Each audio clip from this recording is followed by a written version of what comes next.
watching from my YouTube channel, Andy Styles Boutique. Thank you for watching. If you're watching from our Facebook group, Nubian Crafters, thank you for watching.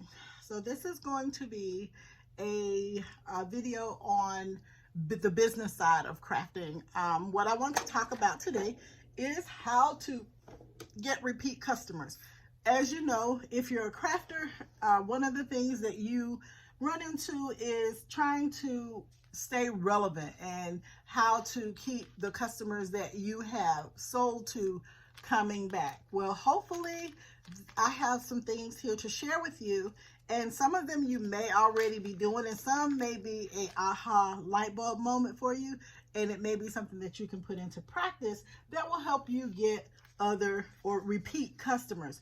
So, and yes, these are things that I do. So I would never tell someone to do something that I do not do myself. But before we jump into the video, do me a favor. If you like the channel, please subscribe.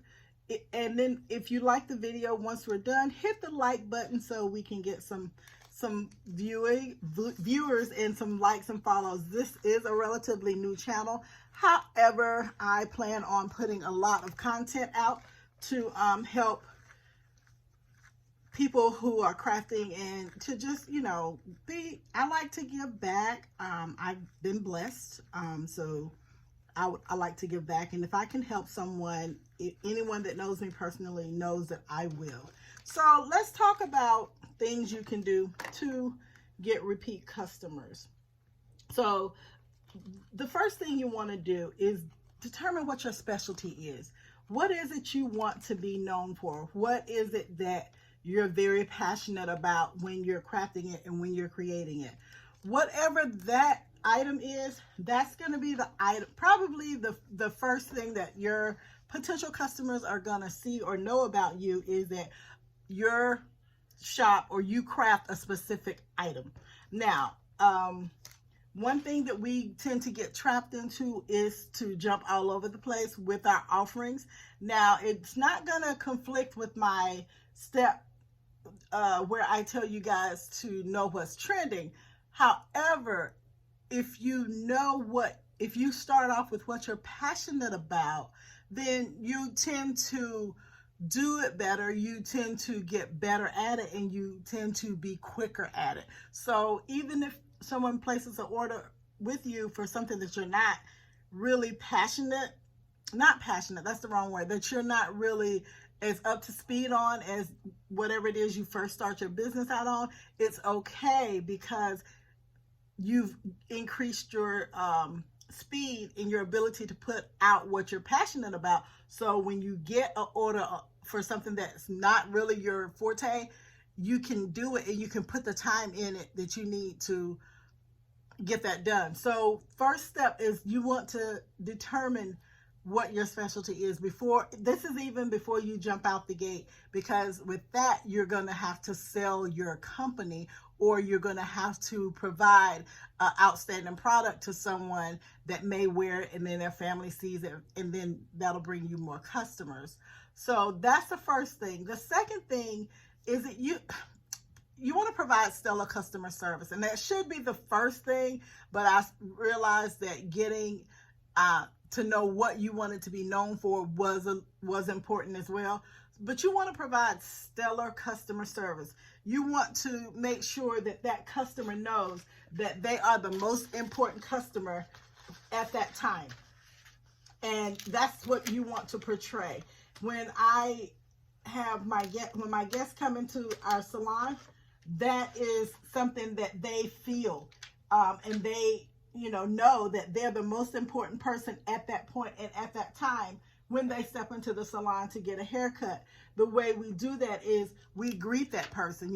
We greet them. Hi, how are you? Welcome to For Real Girl Salon. But when it relates to crafting, the way you do that is to create a rapport with your customer. You want to when they place an order, you want to, ask leading questions. You want to say, hey, what size do you need? What color do you? Sometimes they're not going to be forthcoming with that. So you're going to have to pull that out of them, but it's called engaging. So what color do you need? what size do you need? Okay, well, I can do it this way or I can do it that way. Give them some options if it's something that you offer more than one option for. You're engaging with that person and you're letting them know that, hey, I'm the creator, but I want your input and your input is valuable. And this also alleviates any mishaps down the road when you present that item to the customer for their approval.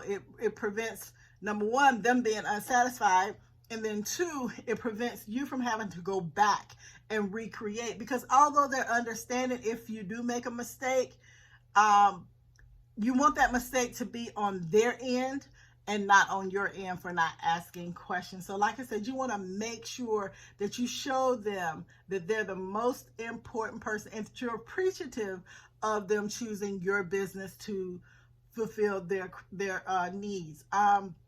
Another thing you want to do to show them you appreciate them is put a little something extra into the order. You may have some things that you want to start working on, so you can throw that in there, and put a little note in and say, hey, thank you for your order. You always want to do a thank you note. And when I started doing crafting, I would do a personalized thank you note. And my husband, he was like, why are you sitting there doing a personalized thank you note when you have all this technology? And I do have technology and I worked in the technology field, but there's just something personal about doing a thank you note. And I did it and I continued to do it. And I got an order from, she's a good friend and she was a client at my salon, and I wrapped her gift nicely and then I put a thank you note in it. And when she received it, and then I put some samples in it also because I had some hanging around from the salon, so I went ahead and put some thank you notes in it. So when she got her items, the first thing she did was she posted it on Facebook and Instagram. Now, she has a large following on Facebook and Instagram, but what she was impressed with was, number one, I gave her a handwritten thank you note. Number two, I gave her some samples. And number three, the item was perfect. It was exactly what she was looking for. So, and that cost me, well, the thank you notes was like 99 cents for a pack of, I think it was 10. And you can get thank you notes at the dollar store all day long. And even when you're picking up thank you notes, I put thought into my thank you notes. I look at them. I look at how they look on the front, what I want to portray when it comes to Andie Styles Boutique, and that's how I select my thank you notes. A lot of times they're blank because I want to write in them, especially if it's someone that I have a good rapport with. I want to put that in there. Another thing you can do is offer free shipping for that customer that spends a certain dollar amount. When I'm shopping for things to use in the Andie Styles Boutique, the company that offers me free shipping 9 times out of 10 gets my money, because the way I look at it is I can get free shipping if I purchase a certain dollar amount. Now, the company is looking at it like, well, if I give her free shipping and she purchases let's say $59, well, they know on their site the pricing structure isn't going to allow me to do $59 even. So then I end up spending more than the $59 threshold that they've set. So when you do that with your business, then what happens is your customer spends more than whatever that free shipping threshold is, because it's, to them, they're getting a bargain. And really it is. Some people won't. They won't. They'll just order whatever they're looking for and that's it. But when I go to some websites, in the top of the page, you see free shipping for blah, blah, blah amount of money. So you could offer that, and then that will, and when that customer gets ready to purchase something else for a birthday or wedding or whatever they need something for, a holiday, they'll remember, oh, if I go to so-and-so's page or go to their shop, I get free shipping. And also on Etsy, one of the things that Etsy likes to do is ask their shop owners to promote their shop with free shipping. And if you offer free shipping, sometimes Etsy promotes your shop for you. So there is something to the free shipping pool. Another thing you can do is celebrate your customers' big occasions with a small token from your crafting shop or your boutique. I have customer that she started out the gate, she just started giving me big orders. And I was loving it. And over time, because I made the effort to get to know her, and I would ask her these leading questions, as far as her orders and things like that. I learned things from her, and I learned things about her. Well, she and her husband celebrated an anniversary in December. And I had every intention of creating her something from Andy Styles to celebrate her and her husband's wedding. Well, it was around Christmas time, and I had a lot of orders for Christmas that I was working on. This was my first Christmas doing Christmas orders, because we just opened. I think Andy Styles just started operating in January of 2020. So anyway, I did not get a chance to make her anything. And I was like, oh man, I was bummed out. Now, but this is a customer that orders stuff in advance. So she now I did miss their anniversary, but she put a Valentine's Day order in for her and her husband, along with some other things. So the items that she wanted for Valentine's Day to celebrate with her husband, I asked her, I said, can I just gift this to you? Because I intended to get you an anniversary gift. I didn't go into, but I didn't because I was so bogged down with orders. I didn't do that. I told her, I said, I intended on getting you an anniversary gift. I had a hard time deciding, which I did, because I kept thinking of all these things that I could do and so on and so forth. But I said, do you mind if I gift this to you and your husband? And she was like floored. She was so appreciative. So the thing that she was going to give to her husband was gifted to them for them to celebrate Valentine's Day. And then when she took a picture of her little Valentine's Day tree, guess what was under it? Yes, the gift that I gifted to them for all to see. So that's also free marketing for you guys if you throw something special in there, because you want them to be excited about the item that you crafted for them, because you're crafting with love. But also a little something goes a long way. So you can think about that. Also, you want to remember their shipping info. If you have a customer that's ordered from you more than twice, you should have their shipping information. If you have their shipping information and they don't have to keep giving it to you, they will look at you as a professional. Oh my gosh, I don't have to give her my shipping information. She already has it. She's so professional. And then when they're telling their friends about your shop, they're saying, oh, she's professional, honey. Don't go to her if you don't want professionalism, because she's on her business. So that will transcend to your future customers. And it also brings that other customer back, because they don't have to go through the headache of, trying to build a relationship with another vendor or another store. Also, you want to get their email address as well, so that when you ship their item, you can shoot off an email to them that says, hey, your item was shipped on blah, blah, blah, blah. It was shipped via whatever. Here's your tracking number.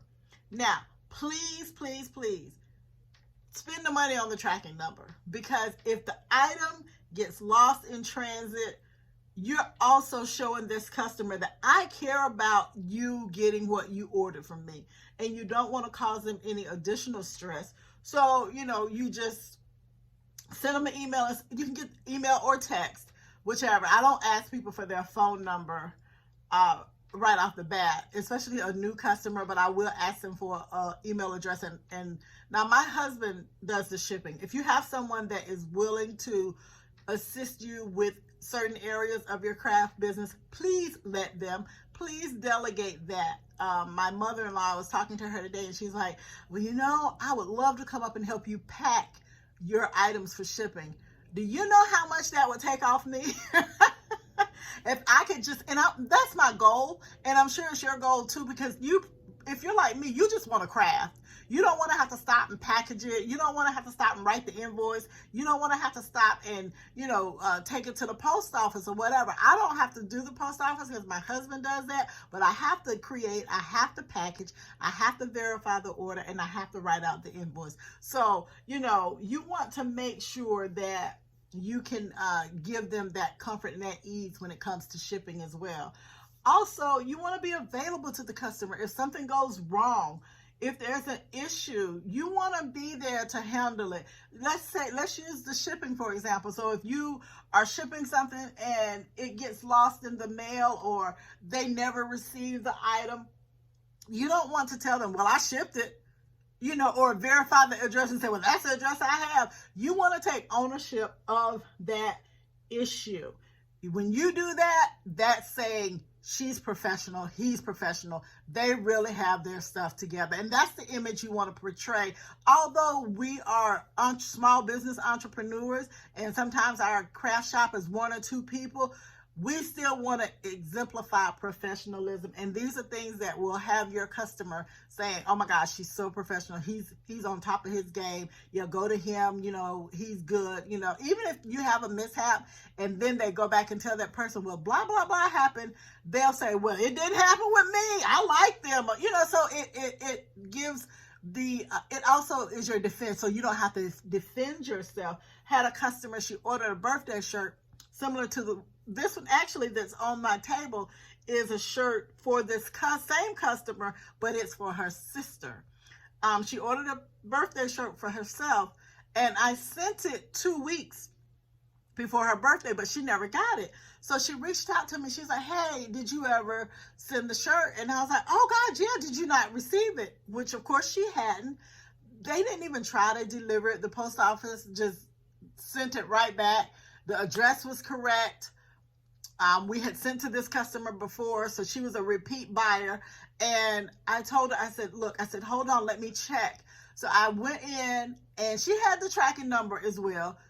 She had the same information I had, but I took ownership of it.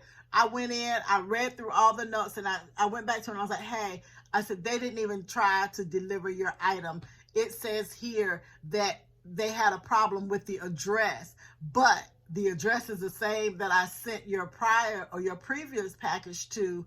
And so I told her, I said, I will remake the shirt. I said, they're sending it back to me. I said, but I can sell it. I can resell the shirt. Let me remake it and send it to you. So she was like, and I kept apologizing. She said, no. She said, this isn't on you. This is on them. She said, I know you're good. So had I not established that rapport of being professional, or had I not wanted to take ownership of the issue, I could have lost that customer. So so I went about remaking the shirt, and in the process of remaking the shirt, the original shirt showed up. So I didn't have to remake the shirt. I just repackaged it. Well, my shipping department did. He repackaged it and he sent it back to her. She got that shirt in 2 days, and she loved it. And because she loved it, she ordered this one for her sister. Her sister's birthday is in February, the second week. But as you can see, I'm working on the shirt now. I'm just doing the pieces in the color that she wanted, and I'm going to have the shirt out probably tomorrow, no later than Monday. I like to work on the weekends to get my stuff out. So that's another thing. As soon as you can get your stuff out, the better, because then they'll realize you're not treating them like a big box company would treat someone. This is, although it's handcrafted, you're pretty quick about getting it out. So the other thing you want to do is you want to track your customers' orders. You want to track what they're ordering from you. And I'm looking for my book. Oh, I got it. Hold on one second. So you want to track your orders. This is what I use to track my orders. It's 3-ply. And what I do is I'll write, and when I get the order, I write the customer's order in here. And when the customer order is created and mailed and paid for, I fold it up and I go to the next one. Fold it up and go to the next one. Now this order here, this order is ready. However, it will not ship till Monday because the post office is closed. So that's why this one isn't up here. But when it goes out and payment is received, then I fold it up and I'm done. Now here's an order that was received. It's paid, it's been shipped, and it's been received. So it actually should be full. Now this is a very simple system, but it works. So what I can do is I can go back and I can look and see what I've sold a lot of, what people want, you know, from me. So this one's done. But yeah, I do need to go back and just catch my book up. And that's another thing. But you want to track your orders. And I do go back through and look and see, okay, this is what sold. Okay, this is what people, like I sell a lot of t-shirts. People want that from me a lot, which is okay because I do like doing t-shirts. But you want to track your orders to see what's selling. Okay. The other thing that I have, other tip, is to know what's trending. Now, knowing what's trending does not mean you have to do it all. But based on your area of passion, knowing what's trending means you can take your skill set and pull from what's trending and incorporate that into your boutique, your business, your crafting business. Now, I know that sometimes we can get bogged down and with everything that's trending, and you'll run out and go get this or go get that. Don't do that. I may or may not have done that in the past. I may or may not be speaking from experience, but what I've learned now is to look for what's trending in the areas that I want to excel in. And it's okay. You can be selfish when you're crafting when it comes to what you put out, because if you're enjoying what you put out, then it's going to show in your products. Be unique. Be unique in what you do. People aren't going to buy from you because you're cheaper. They're going to buy from you because they like what you do. Everybody that's crafting has their own customer set. There's billions of people in the world. There's more than enough to purchase from you, and you make a good living. And same with me. If you want to do this full time, there's plenty of people out there just waiting. So, you know, think about that.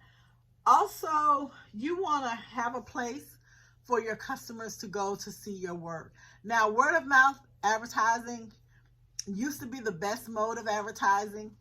And it is if you are just wanting community support. But with the advent of social media, your reach can be global. You can go out of the country selling products. When I was doing my dolls, I shipped to England. I mean, I had people from all over the world wanting, you know, my dolls. I don't do them anymore. But when I was doing them and I had someone to custom make the dresses, so it wasn't me just taking Barbie dolls and just redressing them. I styled their hair, I gave them natural hairstyles, and I recreated their clothing. So but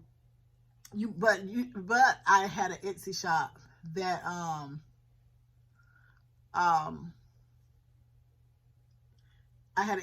so my reach was, you know, far reaching than where I lived. So you want to have a place for them to go. You want to be consistent with your posting. And with you doing it all yourself, you know, sometimes posting, it seems so tedious and so bogged down. And I'm speaking for myself because my Etsy shop, I'm getting traffic there, but there's nothing for people to see. So I have to pick that up and start posting in my Etsy shop. But you want to have a place for people to go see your work. Social media, Instagram, You have OfferUp. You can post on Facebook. There's the Facebook Marketplace. There's all kind of social media sites you can go and you can post on. And then you can also build your own website or have someone create your website and you can post your things on your website. And also, when you ship out your items, make sure you have some type of business card for the customer to, if they want to follow you, it's just a little nice invitation, asking them or offering the opportunity for them to follow you. It's not begging for a sale. It's you letting the customer know, hey, if you want to see more of what I do, this is where you can find it. The last thing is post customer compliments. You want to post pictures of customers using your items or wearing your items if you're into merchandising. Also, you can do a contest. You can create a contest for your customers, past customers and potential customers, to post a picture of them wearing your item and using the item, and then you create a hashtag and then tell them use hashtag blah, blah, blah, blah. That will allow you to, and if they do that, of course you're going to give them a prize or they'll get maybe a gift certificate or whatever. Then people will do, they will do it. Oh my gosh, people love contests and the opportunity to get something free. Now, of course, the better you make the prize, the more participation you're going to get, and the simpler you make the rules, the people will participate. So you can do a contest, say, hey, post a picture of you with my product, and you can say use hashtag Andy Styles Boutique or whatever, ASB Boutique, whatever you want the hashtag to be. You can tell them to do that hashtag, and you can actually see who's doing it, and you can create, and everything's at random. You just pull a name. If you just have to write all the names down and put them in a hat or whatever,